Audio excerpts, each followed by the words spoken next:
Heathrow to launch rapid COVID-19 testing pilot for airport workers. Heathrow is working with NHS Test and Trace on a government-led colleague testing pilot. The pilot will use rapid lateral flow tests to prevent the spread of COVID-19 at the airport. This pilot is designed to support measures already in place to keep the airport COVID secure, help stop the spread of the new more contagious strain of the virus, and provide valuable insight into how rapid testing can be more widely deployed across Britain to keep vital services such as critical national infrastructure running.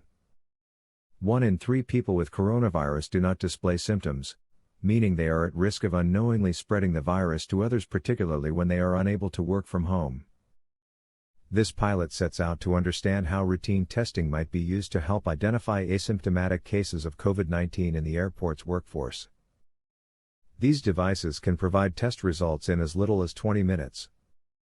The short turnaround time will make it quicker and easier to identify and isolate positive cases.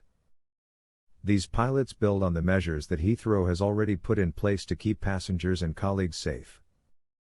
In the past year, the airport has invested in UV robots, UV handrail technology, and antiviral wraps to quickly and efficiently kill viruses and bacteria. Heathrow Airport has also rolled out perspex screens, hand sanitizer dispensers, hygiene technicians, COVID marshals to assist with social distancing and the mandatory use of face coverings. This government-led pilot will take place over 4 weeks initially and will involve around 2,000 Heathrow colleagues.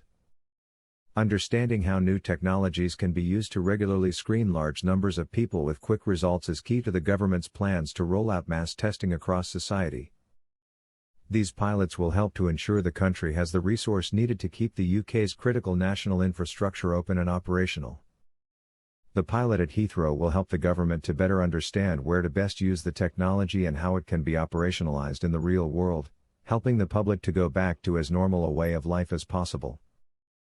Heathrow CEO John Holland-Kaye said, "We're pleased to be working with the government on this pilot testing scheme, which goes even further to protect our colleagues and the other key workers who are keeping the country moving through this crisis. This pilot will support us as we work to keep the UK's biggest port running smoothly, helping to facilitate essential journeys and the movement of cargo." Baroness Dido Harding, Interim Executive Chair of the National Institute for Health Protection, said, "With over 62 million tests processed and more than 7 million people contact traced since its creation 9 months ago, NHS Test and Trace plays a vital role in the fight against COVID-19. This is a national effort and a partnership of public and private sectors. Around 1 in 3 people with COVID-19 don't display symptoms, meaning you can infect others unknowingly. This pilot is one of many which will inform our understanding of how rapid asymptomatic testing can be operationalized in the real world, to protect those at high risk, find the virus, and help us go back to as normal a way of life as possible."